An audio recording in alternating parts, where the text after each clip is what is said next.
Warning, MF Uncensored contains adult language and discussion. Listener discretion is advised.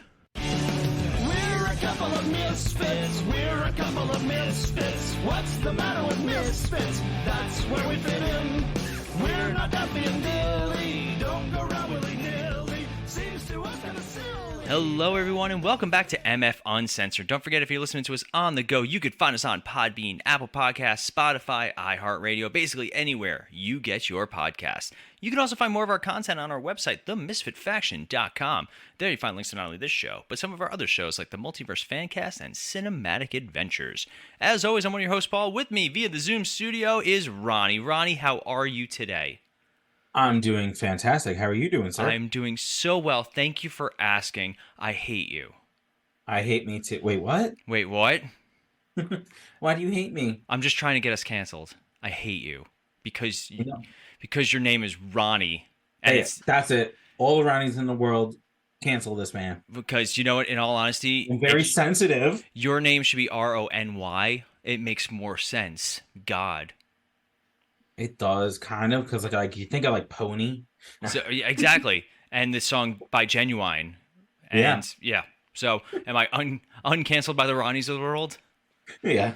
All right, so this is going to be a weird one. All right, so we have been talking a lot about what we want to do topic-wise for this show, and we wanted to not push the envelope, but definitely look at the envelope in a way that we probably shouldn't be. And maybe slightly open it up. I mean, I don't push the envelope, like I wouldn't open it, like I'm just pushing.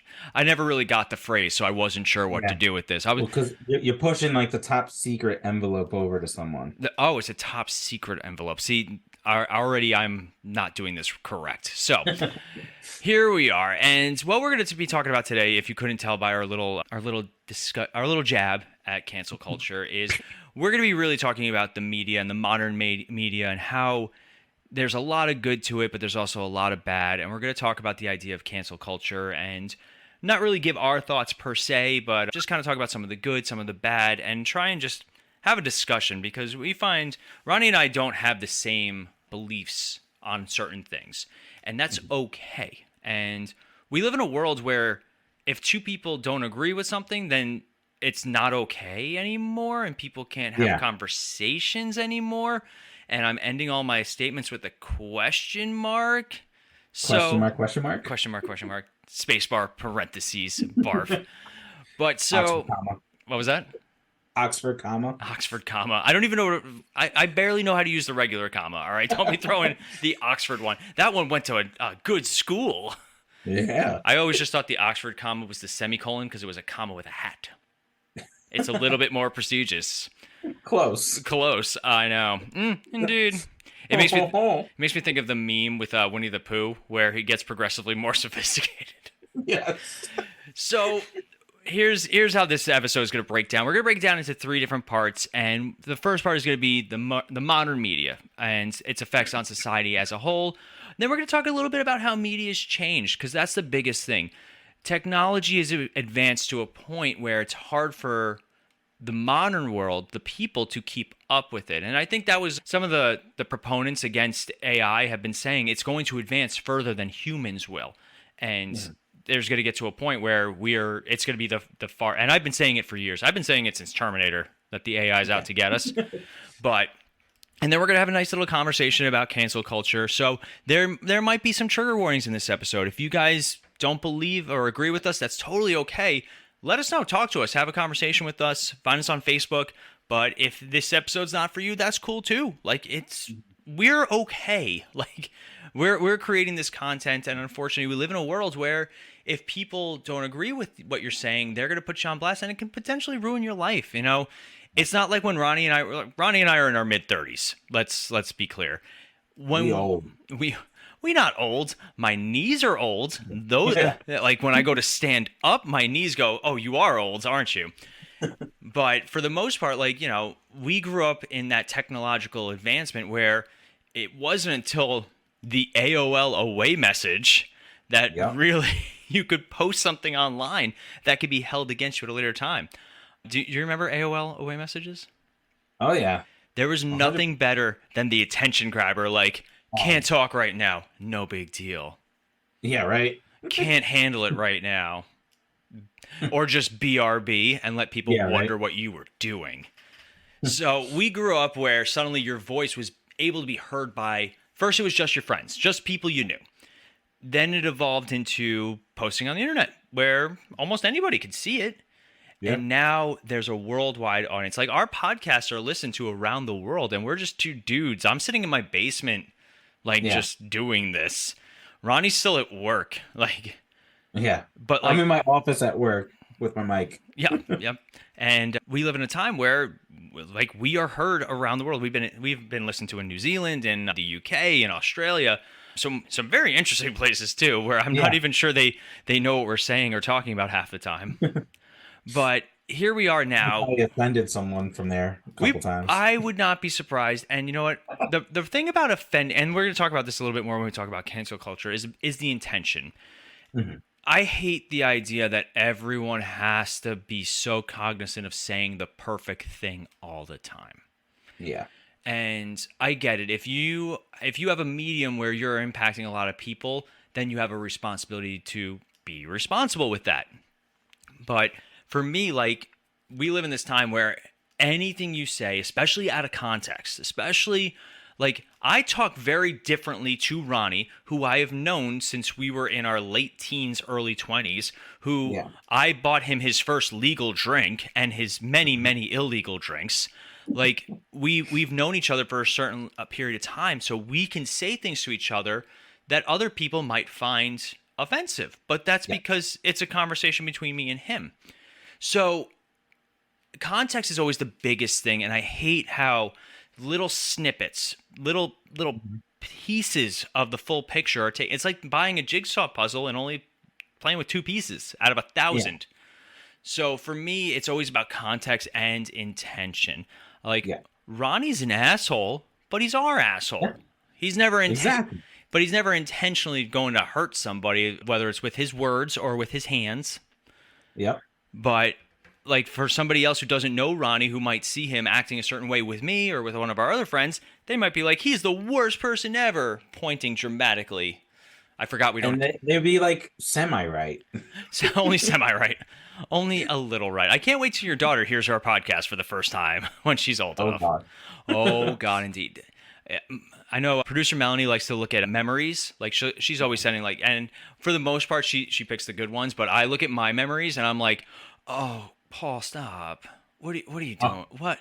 Oh, God, no. Yep. 100%.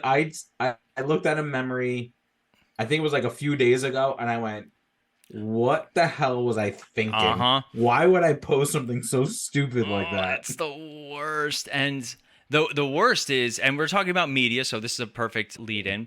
Facebook, when it first introduced statuses, at one point they changed it to where it was like, like my name is, and then you fill it in. So it'd be like, what are you doing? Like, what are you doing right now? And in the memories, they don't have the is anymore. So it'd be like your name, and it's just something totally random without the is, and it's like, oh no. And half the time too, it wouldn't make sense even with the is. I did my best, all right, sir. But you know what I mean? Like some people, it was like I can't even think of anything right now, like off the top of my head, but it's like, you know, whatever, and it's like grammatically that makes no sense. No. You know, like sometimes it would just be like one word or something like that. Mm-hmm. So let's talk about the modern society. Like, you know, obviously we said we grew up in a time where it was evolving and growing, but like right now, what do you think the modern media, what kind of effect do you think it's had? I think modern media has had a big negative impact on the world. Okay. To a certain extent. I think we get information a lot faster nowadays than we did, say, even like 10 years ago, really. You know, because we now have all these different social medias, different TV networks, news networks, and everything. You know, so like in that sense, it's like a good thing because now we get information faster. We can look up certain things that, you know, you can find certain things that people don't want you to really know or understand things about. So in that sense, it's good. But then it's got that negative influence, especially when you have these like social media influencers.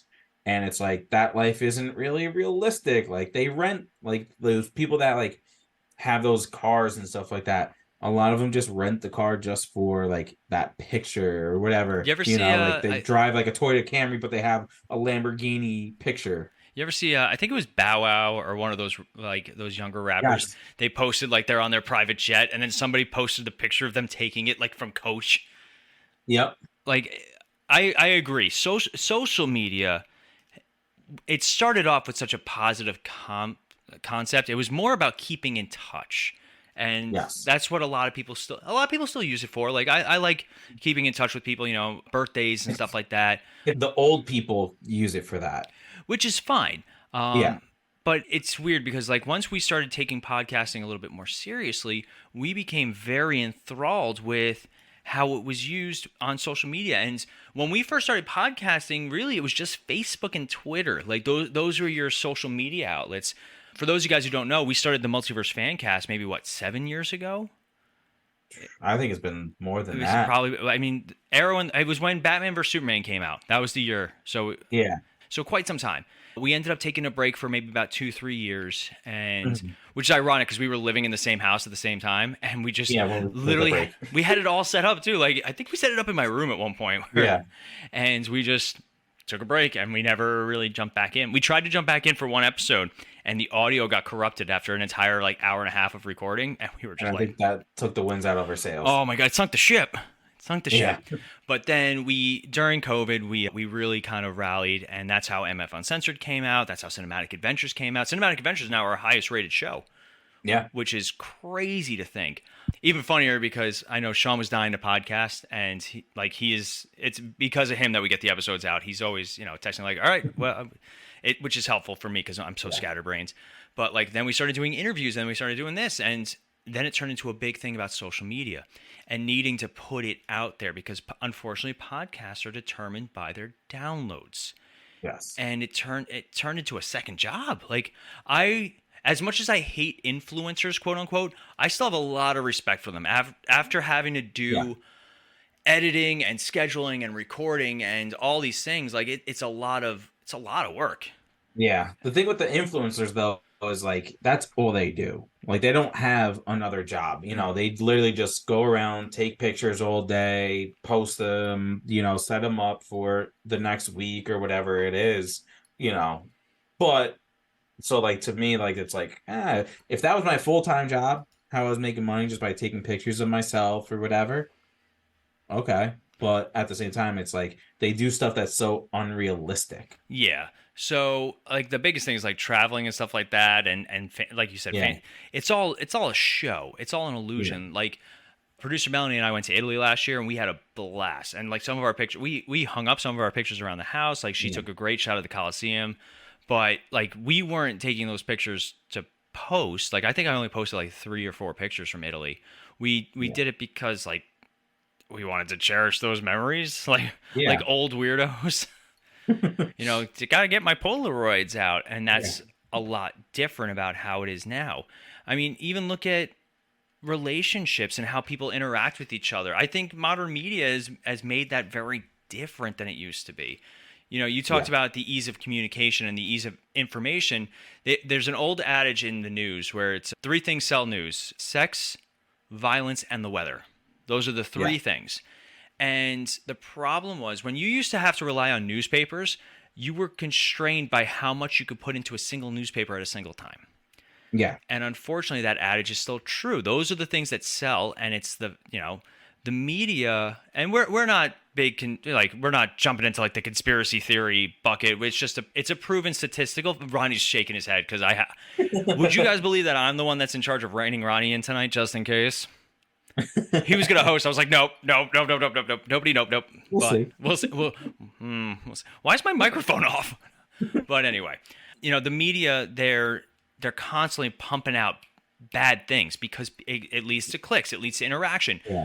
Doing the algorithms and the analytics for the shows is when podcasts first came out, it was just who was going to your website or who was just listening, and then it turned into, well, how long are they listening for? When did they turn it off? Like, I tried to get into the YouTube aspect of all this, and my brain fried. Yeah. Because like it's what's your interactions? What's this? Like our highest rated episode of any of our shows on YouTube with the most views is an episode we did of the Multiverse Fancast talking about the movie Sin City. How is that our highest thing? I can't even tell you because exactly why. Because people thought they were sin. No, they thought they thought they were looking at Las Vegas videos. Exactly. But like, and even funnier, we do for YouTube, we just do our audio with a static image, and apparently that lowers our algorithm. People don't look for that. It's just super weird. Now, what do you think about modern mental health and well-being, though, with all this media exposure? So it's kind of like the same thing almost. It's like, you get the people that, like you said, like you go to Italy, right? And you posted a couple pictures, right? Mm-hmm. I know you didn't do it with the intention, but it's like I look at it and I'm like, damn, I wish I was there, right? And that like puts me in like a quote unquote like negative state because it's like I wish I could be there, like different things like that. So it's almost like that FOMO type of stuff, or depending on your, but what it could also do is be like, when you see those people with the nice cars or the nice houses, and it kind of gives you that drive to be like, yo, I want to be that person. I want that house. I want that car. And it could click for some people like, hey, I want that. What do I need to do to get like that? Not necessarily be that person, but get what they have, Mm-hmm. So it's kind of like it's kind of like one of those, like, it's got its negatives. That's the thing with media in general. When it comes to social media, it's kind of balanced. But when you're looking at media in terms of news, all it does is put negativity out there, like you mentioned before, right? Everything on the news is what's wrong with the world today, what's going on with this, what's going on with that, and it just negative. And what we talk about this all the time, and I know you do too, and stuff like that. Is like the energy you put out is the energy you receive. That sounds right. That sounds uncomfortable. Right. If you're surrounded by positivity, you're going to be positive. Mm-hmm. If you're surrounded by negativity, you're going to get negative. It's hard to be positive when you're surrounded by negativity. So that's the problem with, I would say the quote unquote old school media, meaning like newspapers and, news channels that you see on TV. But, your new media has a little bit more positives, because I can't tell you, I'll scroll through TikTok, I'll scroll through Instagram, Facebook, Reels, stuff like that. And I can't tell, like, a lot of times when I'm scrolling through, it's like, for example, law enforcement. Mm-hmm. A lot of the videos I see on social media, at least for me, is positive stuff that have happened with police officers. But you watch, news channel, whatever, right? Fox, NBC, CBS, CNN, whatever. It's always these negative stories about the police officers, mm-hmm. Or whatever. So like, it's weird that new media is a little bit more open and will show you, like, I would say like 50-50, right? There are the negative videos you see, but those are the same videos you see only on your news channels. You don't see positive stories on the news channels. So it's funny you say that, because we mentioned the algorithms and stuff like that. Like, I stopped using TikTok because my algorithm, like the default algorithm for a lot of these things is it's based risque. on, it's not even, it is risque because that's what gets the most clicks. Until it starts getting like to know you, it's going to be the more inappropriate stuff. And I found myself just scrolling aimlessly through it, like, oh, all right. Yeah. And it ass boobs. Funny video. I know, right? And now all my feeds are like, my Instagram Reels feed is all like Suits, Dragon Ball, like Spider-Man. Like, it is the nerdiest, and a lot of like travel and marriage stuff, because because your phone listens to you. Yeah, besides that. But also those are the things that you like, and the things that I send to my wife or I send to you guys. Yeah. Like, we have our Instagram meme chat that we're always, Yeah. kind of razzing each other in or sending funny things. But I agree. Like if you turn on just the news that is trying to attract the most amount of people, social media is just trying to keep you in. You ever see the documentary, The Social Dilemma? On Yes. it talks about like your algorithm, your devices get to know you, and they're designed to keep you engaged for longer. And it goes back to like how when I check my stats on Spotify for the podcast, it shows when people tune out and where that point is. So you look at the news, though. I have a theory about the news. Have you watched the show Heels with Stephen Amell? No, I have not. So we watch it and we're really into it. We're really enjoying it. But the whole thing is about the storyline and the stuff behind the scenes. And like we watched like Young Rock also, where they talk a lot about wrestling. And I never watched wrestling as a kid, but now like with producer Melanie, I've really come to enjoy it because I like the show and I like it. And the whole behind the scenes stuff. I firmly believe that most media companies have some sort of behind the scenes like meeting where they're like, all right, these are the things we're going to be working on. They like because you'll notice at time of recording, it's Tuesday, September 12th. Yesterday was a lot of very, I'm trying to put this very delicately because I don't want to, I truly don't want to offend anybody on this one because it's a topic that I'm very passionate about.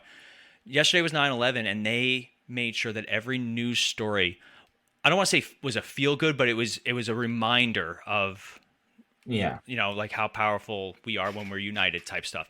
Yes. And there was a lot less on the sides, right? Yeah. And that's what I want more. Like I don't want everybody to agree on everything. That would be boring as hell. We have 100%. Our best debates like as friends about stupid things. Yeah. And we also know when we're pushing boundaries too far. Like, and that's the problem. You're talking to somebody online, that's a faceless person. You don't know. You're going to say terrible things. I don't use the headset on PlayStation anymore because people talk horrifically. Yeah. Like, I had like an 11-year-old, this is going back. This is going to date me a little bit. Assassin's Creed, either 2 or Brotherhood had multiplayer for the first time ever. And I remember I was really good at it. Which is weird because I'm not like a big multiplayer kind of guy. Producer Melanie loves Call of Duty and she's actually really good at it, shockingly. But she won't put on the microphone because of just the misogyny. Yeah. I won't put on the microphone because I'm not about to get into a verbal fight with an 11-year-old who's telling me I'm cheating. Yeah. But he's using much more vulgar terminology to do it. I was like, oh my God.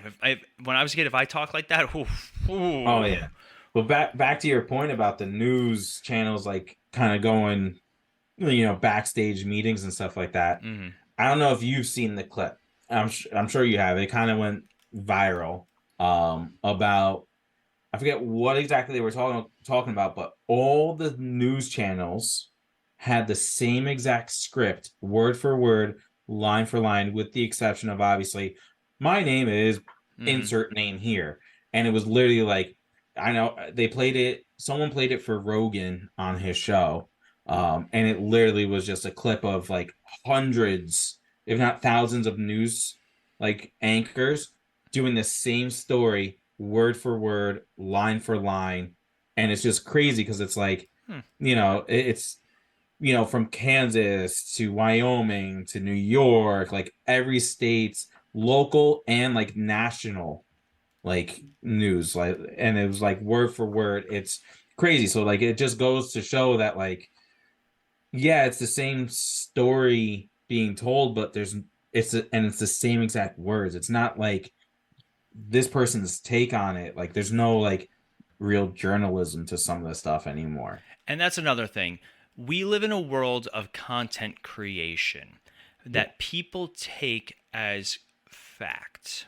Mm-hmm. So if let's say, obviously Joe Rogan has the biggest podcast in existence. Like that's a factual statement. There are other amazing podcasts. I've never actually listened to Joe Rogan, the podcast. I've listened to Joe Rogan occasionally, mostly clips, but he's got one of the biggest podcasts in the world. And that means he has a very devoted fan base. Yes. And unfortunately, we live in a time where a guy like Joe Rogan can say something on his show and people take it as gospel. And I'm not saying that Joe Rogan fabricates anything. Like, again, I've never listened to his show, so I can't, testify to anything. But you get a guy with that kind of audience and he says something, you have a lot of people that will take it as complete fact. And sometimes it turns into people just wanting to fight. And I mean, look at, what was it? One of the Kardashian Jenner brood. She was doing the lip plumping challenge, like where she would suck on the glass, and like people were hurting themselves over it. Mm-hmm. Or you get like a Logan Paul or something like that, who's like doing stupid things online, and people are emulating it or trying to replicate it. And that's why it's very important for us. Like when we first started the show, we did look at other podcasts that we enjoyed and kind of determined, hey, like, is that the kind of, if you listen to some of the early episodes of the Multiverse Fancast, it's very reminiscent of other podcasts at the time, where we tried to cover so much at once and it just didn't work. Like it was good, but it was so much extra work that was just not needed. And there's no replay value to it, unfortunately. Yeah. It wasn't until we were just like, hey, let's just make our own schedule. Let's do our own thoughts. Let's do this. And then suddenly we turned into a different show. And, even though Cinematic Adventures right now is doing the best out of our shows, all of our shows have seen a lot of good success. We've had a lot of really cool experiences.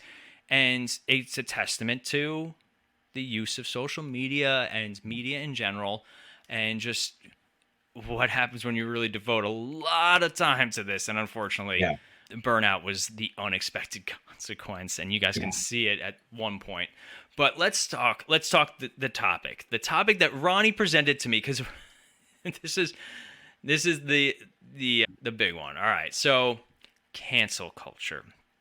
Cancel culture is something that is exceptionally new. It is something that has really been a part of the world. I'd say in the last 5 to 10 years is where it really started to take off. Yeah. For those of you guys who don't know, cancel culture or canceling someone is when someone says something or does something of a highly offensive nature, and the goal is to get them out of the public limelight, right? Yeah. So there are plenty of examples of it being used the right way, and then there are just as many, if not more, examples of it being used in the wrong way. Yeah. So, oh boy, Ronnie, just bear with me. Come on. All right. I got you. Don't worry. Okay. All right. So initially, cancel culture was designed to hold individuals accountable for their harmful actions. Like we mentioned, there are a lot of people, like the Kardashians are famous for being famous. That's their tagline. That is their thing. They capitalized on this thing, and that was what started the modern revolution of people being like, hey, I could be famous for doing nothing. Yeah. Not to say that they have not done incredible things since. Like a lot of them are they're business people. They're this. Like even Paris Hilton, who was one of the more viral stars of the 90s, she turned herself into an actual business tycoon. Like, say what you will, she put on a show for a long time, and people ate it up. And then it was like, nope, I'm actually much smarter than you think. And you're like, oh, look at that shit. So the idea of cancel culture in itself is not a bad thing, but much like anything else, when used the wrong way, it could be detrimental to someone, and for no reason whatsoever. Right? I hate to say, because I don't have statistics, it's impossible to get statistics on something like this, like how many people's lives were improved or ruined by cancel culture. I think it's safe to say that we can both start this conversation off completely with Ronnie and I are very much of the opinion that everyone should be treated equally, and that everybody deserves certain human rights, like happiness, the right to pursue what you want to do. As long as you're not causing harm to someone else, we don't really care what you're doing. Ronnie and I are pretty open guys, but if you're an asshole, guess what? We don't like you, and we have every right not to like you. Yes. But nowadays, if it's somebody famous and you don't like them, suddenly it's like, well, why don't you like them? And there are cases where even celebrities turn on or tell their fans hey, you calm down. Yeah. Fans are wild, and yes, Ronnie and I grew up in the more nerdy fandoms for the most part, but also Ronnie's a sports guy. If you were to go, what's your team again, Ronnie? I don't know. Which one? Football. For football? Let's go football. Jets. All right, so you're a Jets fan. If somebody showed up to a Jets game and they're wearing a Giants jersey, or here, I'll do even better. What if somebody goes to a Yankees game in Yankee Stadium wearing a Red Sox jersey? Oh, I'm gonna be like, look at this fucking asshole. Yep. Now, if they're playing the Red Sox, that's a little different. Not playing the Red Sox. They're Right? If they were playing any team, I'd be like, what the fuck is this asshole doing Even better, wearing a Red Sox jersey? They're not even playing. It's the Subway Series. You know what I mean? Like, to me, like stuff like that. They're like, again, I'm like, this asshole. You know, just because it's like it has nothing to do with what's going on here. You're just doing that to be an asshole and get that reaction from people. My favorite is the movie Euro Trip, where they're with the soccer team and they go into I think they're in Berlin and they see like the one guy who's wearing his own national shirt, so they chase him down and probably pummel him. But at the time, that was really funny. Euro Trip was funny. Still is funny. So let's talk. Do you want to talk the positives or the negatives first? I'll let you pick. We can go with the positives because, let's just go with the positives. Go ahead, say it. Say it. I dare you. There's a lot more negative than positive. There it is. It's a shorter list. Yeah. All right. So the biggest thing is the role that it does in shedding light on certain issues in our country, right? Yeah. There are things that I've never thought about as an issue, and that is attributed to a lot of things. It's attributed to me as a person. It's attributed to how I was raised. Like I'm the person, I can't speak to women's rights because I'm not a woman. Like it's something as simple in terms of that, right? Easy, Ronnie. Yeah. Easy. Thank God we're not doing video. The face Ronnie made. But it's like I can't speak to the rainforest situation living in New York. Like, so for me, I've always been a very much like, if it's not for me, I shouldn't have a say in it, but that's just me.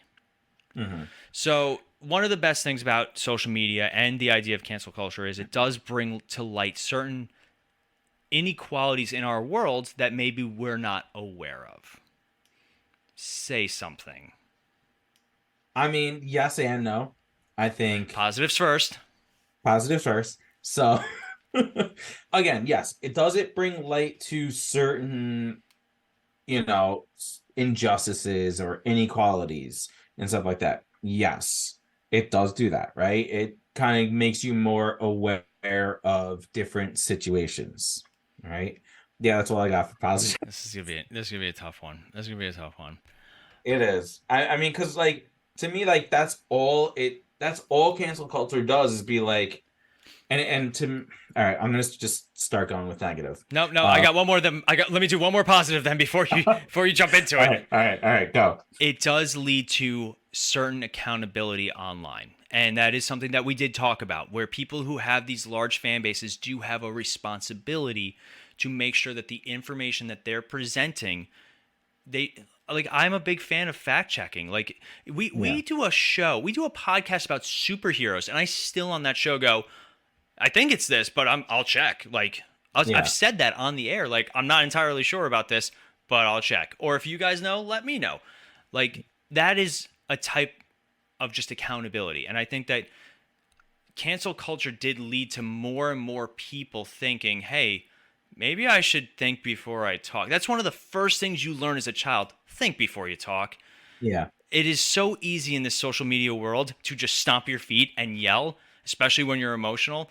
Like when we do podcast episodes where we don't prepare at all, it tends to be a lot of loud noises and shaking hands.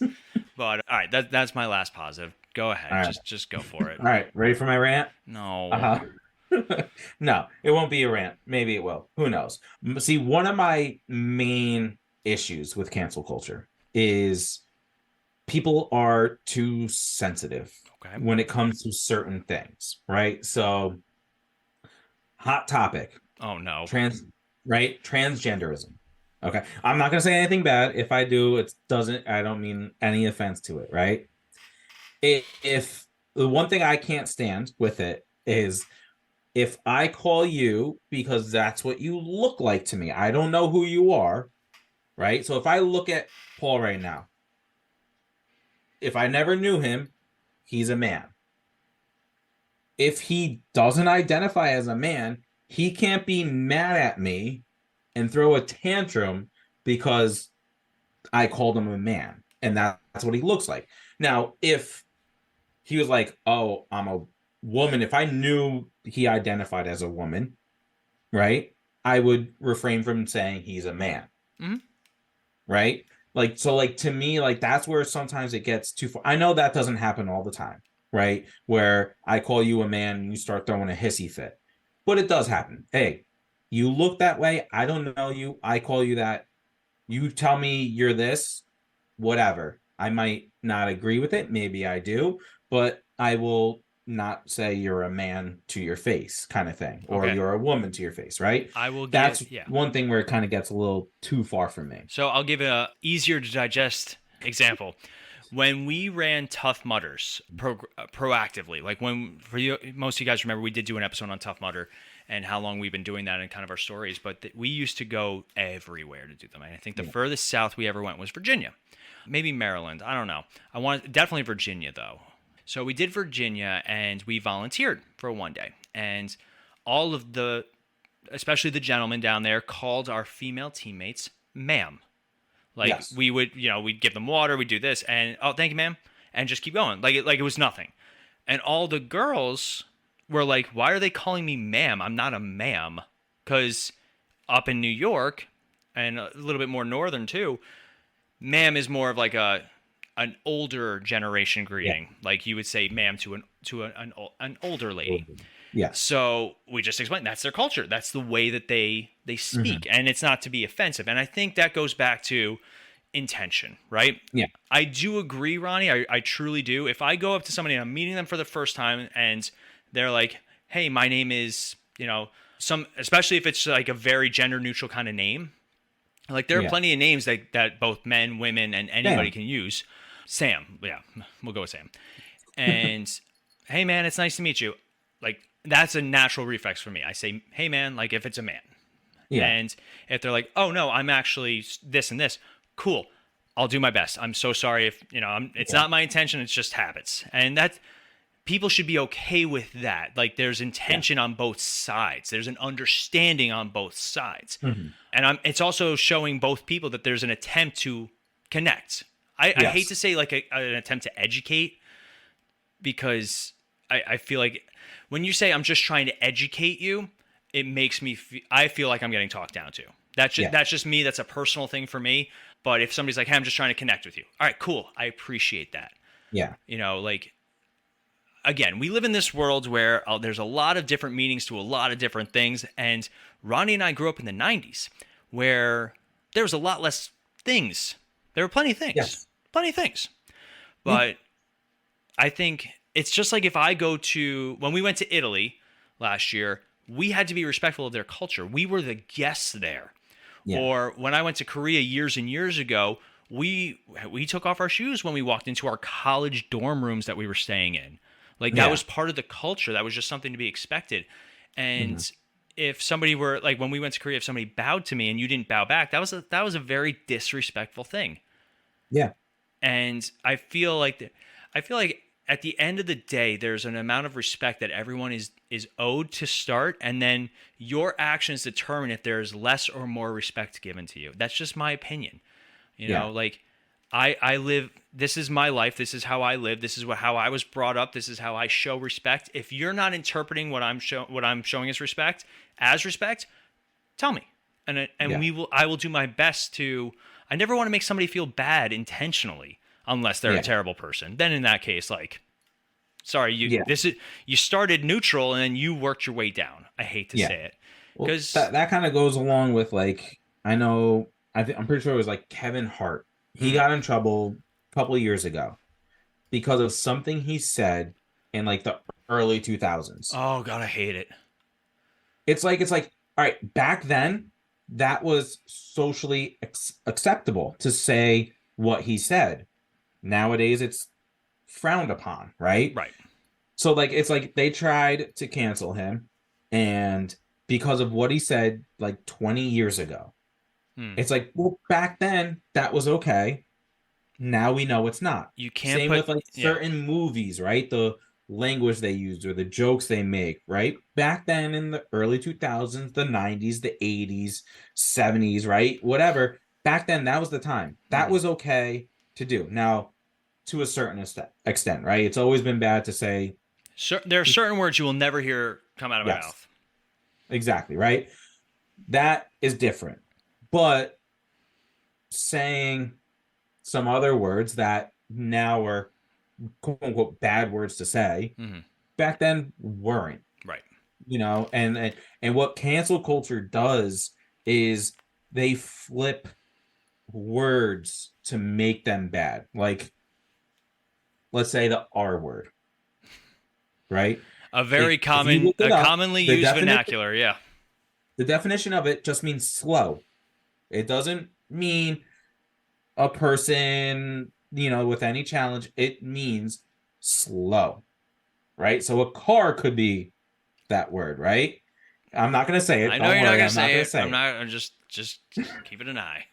Like I said, I know better than to say those words, right? On a But podcast. look at the F word, the 3-letter F word. Oh yeah.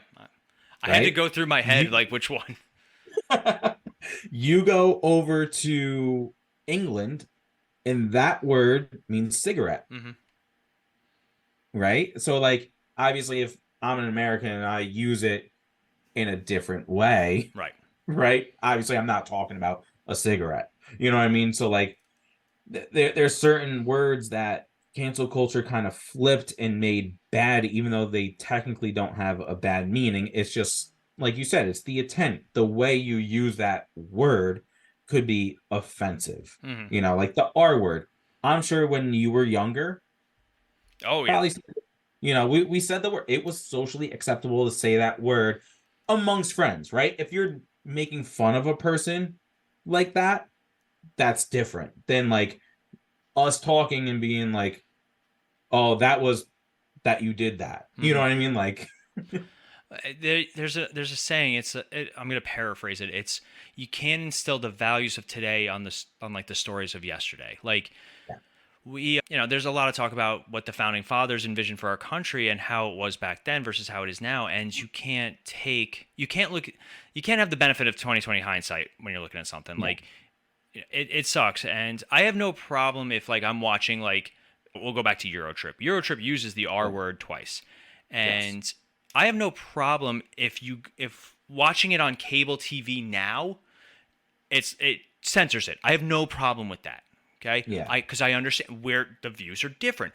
I am very different than I was 20 years ago, mostly because I was 15, right? And I probably said some dumb things. Everybody did when they were younger, but it's how I think it's how I hold myself now, that like how we are very focused on the digital footprint, the things in the past. Yes. And for me, I think it's important that we look at where we are now so we can build a better future. And yes, exactly. Again, I have no problem with accountability. I really, really don't. Like, I sometimes say stupid things, and my wife is the first person to be like, hey, and sometimes I need that, and vice versa. Like, same thing, like Ronnie and I have different life experiences, very different. And there are sometimes here I will say something, and the other's like, no. Like, we'll make a fun metaphor. I don't know shit about sports. I watch the commercials and I get a beer. That is what I do during sports. I'm not going to be the one who's sitting there going, well, this team sucks because this, like, I don't know what I'm talking about. Yeah. Like, here's an even more fun example. We did a Three Stooges episode for Cinematic Adventures recently, and Sean is super passionate about the Three Stooges. It's like his favorite comedy troupe, and I made sure to do my research on them before I spoke to him about it, just him to be a good person. So for me, I think be smart, be informed. Don't be an asshole. Like that's really, at the end of the day, just don't be an asshole. Like, and that goes on both sides of that culture. Right? Exactly. Like you said, like as long as you don't take cancel culture too far, and you also don't do it to be an asshole, right? If you say something to be an asshole, that's different than slipping up or like talking amongst each other. You know what I mean? Like, that's not meant to be out in the world. Different things like that, and it's also that you also need to make sure that you're, like you said, you do your research. Just because you see something on the news doesn't mean it's right, especially nowadays. Whether it's the news or from this social media influencer or this celebrity or that celebrity or whatever, right? You need to do your research on the topics before you come up with an opinion. Okay. Yeah, that's fair. I agree. So we would love to hear you guys' thoughts. Thank you guys for listening, and I hope that we were at least able to connect as I used before. Like, it's about connecting. It's not about, we're not telling you what's right, what's wrong, and this and that, but like, it's about connecting. It's about just having a freaking conversation. So if you guys want to have a conversation with us, you can find us on all of our social media. I'm also going to pin Ronnie's home address and phone number on this because this was his idea. But you can find us. I would love to hear all your thoughts and words. No, send it to themisfitfaction@gmail.com. We haven't plugged the email in quite some time. You can also find us on all of our social media, Twitter, Instagram, TikTok, Facebook. Just type in MF Uncensored or The Misfit Faction. Odds are you'll find some of our stuff. Make sure you cancel culture. God, shut up, Ronnie. But that is going to wrap us up for today. As always, I'm Paul. I'm Ronnie. And we'll see you guys next time. Bye. Hey guys, it's Paul, and the Misfit Faction is looking for your help. We are trying to grow not only our network, but also grow our brands, and the best way to do that is if you guys are looking to start your very own podcast. Maybe you guys have been listening to us for a while. Maybe it's something you guys have always wanted to do, but you're not sure how to get started. If you go to podbean.com/misfitfaction, you guys will get a month of free podcasting on us. That is a gift from us. So make sure if you guys are looking to start your own show, you reach out to us and go to podbean.com/misfitfaction. Also, maybe you guys have your own online business or service that you're always looking to grow, and advertising is a very big part of that. If you guys go to sponsorship.podbean.com/misfitfaction, you guys can get $100 worth of free advertising, again, as a thank you from us to you guys. That's sponsorship.podbean.com/misfitfaction.